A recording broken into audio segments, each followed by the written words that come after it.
नमस्कार दोस्तों, स्वागत है आप सभी का हमारे इस वीडियो में।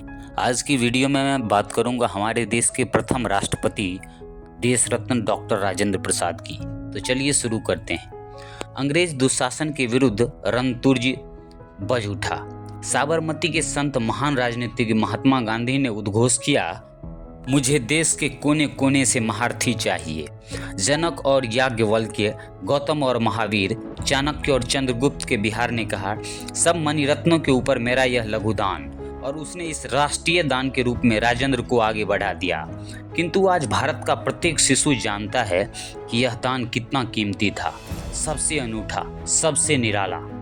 बिहार राज्य में भी सौभाग्यशाली है सीवान जिले की जीरादई की वह धरती, जिसके धूल में लोट लोट कर बड़े हुए थे हमारी आंखों के तारे देश रत्न डॉक्टर राजेंद्र प्रसाद। इनकी प्रारंभिक पढ़ाई उर्दू फारसी के माध्यम से हुई। 1902 में ये एंट्रेंस परीक्षा में बैठे तो कलकत्ता विश्वविद्यालय में सर्वप्रथम हुए। इसके बाद इन्होंने FA, BA, MA तथा ML की उपाधियां प्राप्त की। यदि किसी भारतीय नेता के विद्यार्थी जीवन में उसकी उत्तर पुस्तिका का परीक्षण कर यह अभिशंसा की गई हो कि परीक्षार्थी परीक्षक से अधिक योग्य है, यानी कि examinee is better than examiner, तो वे हैं आदर्श कुशागर बुद्धि राजेंद्र बाबू ही थे। राजेंद्र बाबू अपने विद्यार्थी जीवन से ही राजनीति में भाग लेते थे। कलकत्ता, वर्तमान का कोलकाता में 1906 में इन्होंने छात्रों को संगठित करने के लिए बिहारी क्लब स्थापित किया था। 1905 ईस्वी से 1906 ईस्वी में बंगभंग की घटना ने इन्हें बड़ा पीड़ित किया और इनके मन में अंग्रेजों से लोहा लेने का संकल्प दृढ़ होने लगा। कांग्रेस के लखनऊ अधिवेशन में महात्मा गांधी की दृष्टि इन पर पड़ी। 1917 ईस्वी में जब महात्मा गांधी चंपारण आंदोलन के सिलसिले में बिहार आए, तब इन्होंने पूरा सहयोग दिया। लोग इन्हें बिहार का गांधी कहकर पुकारने लगे।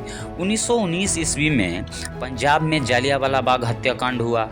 इस कांड से द्रवित होकर अंग्रेजों से जूझने के लिए राजेंद्र बाबू ने बिहारी स्वयं सेवकों की एक विशाल वाहिनी निर्मित की। पटना में जब सदाकत आश्रम की स्थापना हुई, तब कांग्रेस ने इन्हें अपना महामंत्री बनाया। सन 1942 की अगस्त क्रांति में ये 3 वर्ष के लिए कारागार में धकेल दिए गए। जैसे सोना तपने पर कुंदन बन जाता है, वैसे ही तपकर ये और दमक उठे।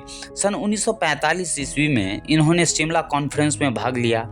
इसमें इन्होंने अत्यधिक कार्यकुशलता दिखाई। अब स्वतंत्रता की लालिमा छिटकने ही वाली थी। राष्ट्र संचालन के निमित्त विधान निमात्री सभा का आयोजन हुआ, उसके ये अध्यक्ष चुने गए। सन 1946 में केंद्रीय मंत्रिमंडल में इन्होंने खाद्य मंत्री का पदभार संभाला। भारत में गणतंत्र का सूरज चमका तो सारे राष्ट्र में इनकी त्याग तपस्या के वशीभूत होकर सन 1950 में इन्हें पूर्ण स्वतंत्र राष्ट्र के राष्ट्रपति पद पर आसीन किया।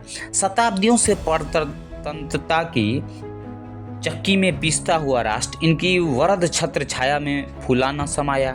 तब से 1962 की 13 मई तक ये भारत के गौरवगढ़ के सर्वमान्य अधिपति बने रहे। इस अवधि में इन्होंने अनेक कार्य किए। इनका सक्रिय सहयोग पाकर प्रधानमंत्री पंडित जवाहरलाल नेहरू सारे संसार में पंचशील का संदेश देते रहे। सन 1962 में इनकी आयु 78 वर्ष की हो चुकी थी। जन्म 3 दिसंबर सन 1884 है।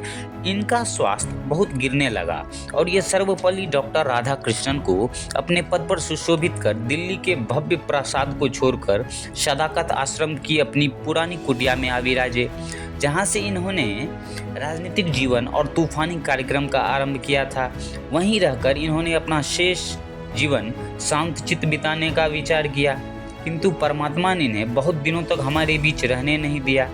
28 फरवरी सन 1963 को इन्होंने पटना के सदाकत आश्रम में ही अंतिम सांस ली।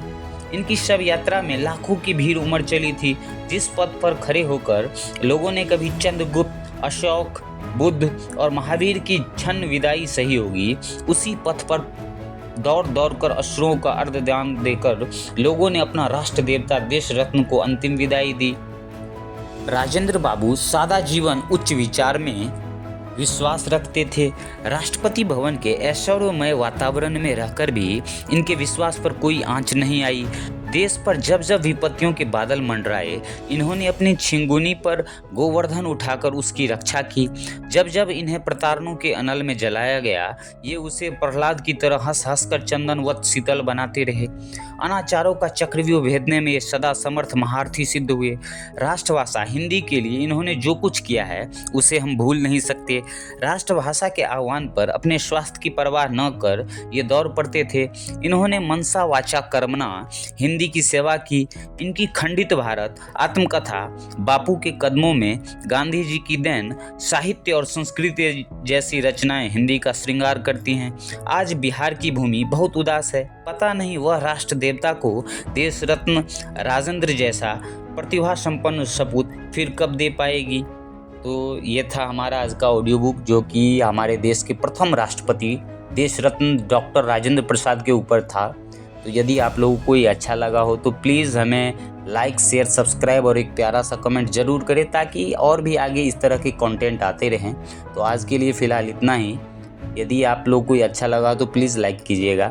तो मिलेंगे फिर कल किसी नई हस्ती के साथ, नई वीडियो के साथ। तब तक के लिए थैंक्स फॉर वॉचिंग।